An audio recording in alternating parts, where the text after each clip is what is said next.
É muito bom a gente saber que vai ter o estádio lotado novamente, né? Assim como vem sendo sempre nos jogos em casa. Então, sem dúvida é um diferencial que a gente tem, a nossa torcida, e a gente ainda sempre vai contar com eles para que a gente consiga os resultados positivos. E nesse jogo não vai ser diferente. Vai ser um grande jogo e a torcida vai nos ajudar. César, bom dia. Bom dia. Mais uma vez vocês tiveram um tempo maior com o Dorival para trabalhar, né? Nessa chegada dele, primeiro aconteceu tudo muito rápido, depois vocês tiveram um tempo entre o jogo do Bahia e do Corinthians e agora novamente mais uma semana. O que já amadureceu desse trabalho, da relação dele com vocês? É um sprint, né, para ele, são 10 jogos no fim que ele tem que tentar alguma coisa ali para esse objetivo de vocês do ano. O que já amadureceu e o que vocês já conquistaram nessa relação depois de mais uma semana de trabalho? Bom, na verdade, para a gente é sempre bom poder ter essa semana, né? Semana cheia, que a gente pode trabalhar, a gente pode, né, o professor pode acertar o que ele quer colocar no nosso time. E, enfim, apesar de ser pouco tempo ainda, né, a gente sabe que é um grande treinador e tem nos ajudado, tem nos motivado, tem encaixado o trabalho dele para que a gente possa, nesses últimos jogos, que são, né, os 10 últimos jogos, pensando em cada jogo, né, como uma decisão, a gente poder estar preparado. Então, acredito que as semanas elas são boas e o Dorival está fazendo o melhor para que a gente possa fazer o melhor jogo lá dentro. Bom dia, César. O Fluminense vem de uma goleada, ganhou no Paraná de 4-0 e pega agora um clássico que é o Flamengo. Como é que você vê esse time do Fluminense? Como é que você analisa como vai ser esse jogo? Agora vocês voltam ao Maracanã. Como é que você vê essa situação do jogo em si? Sem dúvida, o que a gente pode esperar é um grande jogo, né? A equipe do Fluminense é qualificada, tem, né, e como você falou, acabaram de vir de um grande resultado, assim como nós. Então, nós vamos buscar esse resultado porque precisamos e muito. Acredito que eles também pensem assim. Então, sem dúvida nenhuma, vai ser um grande jogo, mas que a gente tem trabalhado para que a gente conquiste esses pontos que são para a gente tão esperados. Né? César, bom dia. Você está tendo aí uma sequência, né? Curiosamente, desde que o Dorival assumiu, você tem jogado, até agora não sofreu gols, tá com invencibilidade também o time, né? Um empate, uma vitória. Como é que você avalia o teu rendimento nesses jogos? Para o goleiro é complicado, às vezes passa muito tempo sem jogar, né? Como é que você vê esse teu momento? Assim, eu prefiro avaliar realmente como uma equipe, né? E eu acho que esses 2 últimos jogos a gente se comportou muito bem, né? Tanto quanto o Bahia lá, que era um jogo difícil, a gente sabia que seria bastante difícil. E apesar da gente buscar a vitória até o final, né? Desde o início até o final, a gente acabou saindo com um empate. Mas e assim como foi no Corinthians, a mesma mentalidade, sabíamos que ia ser um jogo complicado dentro da Arena Corinthians e a gente conseguiu se portar bem, conseguiu fazer o nosso jogo de uma forma equilibrada e boa e o que nos garantiu sair com uma grande vitória de lá de dentro. Então assim a gente pretende manter, né, trabalhando firme, se dedicando ao máximo para que a gente, e respeitando sempre, lógico, principalmente nessa etapa final que todos os clubes almejam alguma coisa no campeonato. Então, sem dúvida nenhuma, daqui para frente não tem como esperar um jogo menos complicado do que foram esses 2 para a gente. César, a pressão em si do Flamengo já é muito grande, né, por si só. Numa reta final de campeonato, isso aumenta ainda mais num ano de eleição, troca de treinador, enfim, tudo isso acaba se transformando um pouco em forma de pressão. E você tem uma responsabilidade ainda maior de substituir o Diego Alves no momento decisivo do campeonato. Imagino que isso... não sei se chega a ser se peso é a palavra correta, mas você carrega nas costas uma responsabilidade muito grande, isso é um fato. Acho que essa sequência que você vem tendo, as oportunidades que você teve, foi bem, acho que dá para dizer que você está num momento de adquirindo muita maturidade profissional, né? Dá para dizer isso, que você está chegando já a um patamar um pouco mais elevado do que há pouco tempo atrás?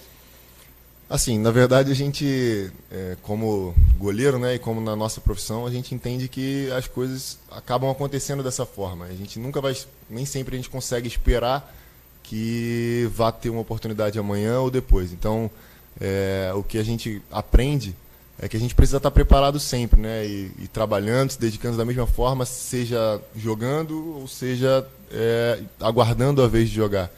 Então, acredito que realmente essas coisas elas nos fazem amadurecer e entender que as coisas podem acontecer de uma forma ou de outra. Então, a gente precisa estar sempre preparado. Acho que o meu trabalho, além dos jogos, que é o que a gente mais quer fazer, né? Atuar e poder contribuir com os resultados da equipe, acho que hoje a gente entende que o principal é o dia a dia, né? São todos os dias de trabalho e para mim a cada treino precisa ser encarado como um jogo, como se eu fosse jogar. Então acredito que isso eu tenho aprendido e é o que tem me feito encarar os desafios com mais naturalidade. César, bom dia. Faltando 10 rodadas só para o término do Campeonato Brasileiro, é impossível a gente não começar a olhar para frente, ver ainda esse caminho que o Flamengo tem até o final. Vocês têm agora um clássico contra o Fluminense em casa, que é sempre um fator importante, com a torcida a favor, já esgotaram os ingressos. Depois vocês enfrentam o Paraná na casa do adversário, mas trata-se do lanterna da competição, antes de enfrentar o Palmeiras, que é o atual líder, né? Um jogo que, dependendo da situação, vai estar valendo ali, pode estar valendo a liderança do Campeonato Brasileiro. Qual a importância de encarar esses dois jogos, agora o Clássico e o Paraná, já pensando nesse confronto contra o Palmeiras, para que o Flamengo chegue forte, para que o Flamengo consiga a pontuação necessária para, quando chegar esse confronto, estar em condições de lutar pela liderança? Assim como eu falei antes, eu acho que o primeiro jogo é o mais importante, né? Sempre o da frente. E acredito que esse jogo do Fluminense, sem dúvida, é o que a gente tem colocado o foco total, né? Temos essa decisão amanhã, pensando já, né, desde o início da semana, trabalhando, pensando no Fluminense e encarando esse jogo como um grande desafio para a gente, né? E lógico, passando esse jogo, começamos a pensar no Paraná, que apesar de ser como você falou, o último colocado, mas eles também têm qualidade. Enfim, a gente vai pensar, só que agora o nosso foco é o Fluminense. Depois a gente pensa jogo a jogo também. César, bom dia. Bom dia. Uma reportagem à parte, só para saber de você, até como goleiro. Quando você tem um confronto entre duas equipes, uma muito superior à outra, tecnicamente, essa superioridade se faz valer também numa disputa de pênaltis? Ou tudo se iguala, tudo fica zerado? Como é que você avalia essa situação? Não, eu entendo que, como você falou, tipo assim, existe a superioridade, né?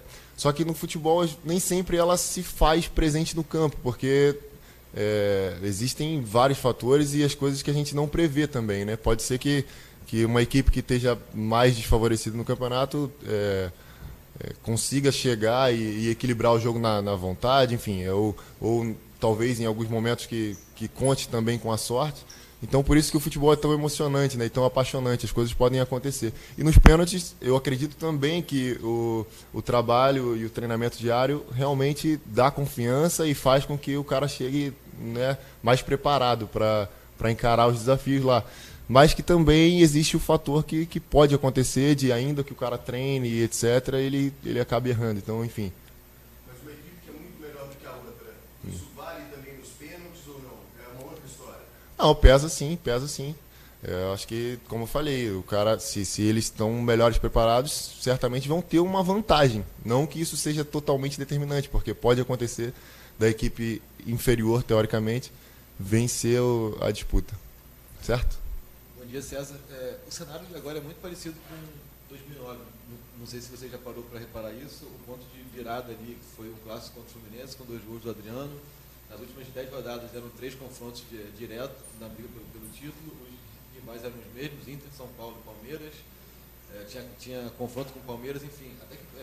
Primeiro, o que você lembra daquela arrancada de 2009 e até que ponto aquilo é uma inspiração ou passa pela cabeça de viver de novo uma arrancada como aquela? Não, primeiro, realmente foi uma arrancada muito, muito significativa, né? Algo que vai ficar na memória do torcedor para sempre. Mas são momentos diferentes, são épocas diferentes. A gente entende que temos, como eu venho falando, e é esse o ponto que eu acho que a gente tem pensado, jogo a jogo. Existe sim a possibilidade de ser campeão e sem dúvida a gente vai correr atrás dela até o fim, né? Mas pensando sempre em cada jogo, né? E sabendo que são situações diferentes. Como eu falei antes, podem acontecer diversas coisas e a gente quer estar preparado para todas elas, né? E encarando como desafios todos os jogos. E assim como foi em 2009, a gente pretende fazer o nosso melhor para alcançar o título no final de tudo. Certo? Obrigado, César. Obrigado. Show? Valeu, galera.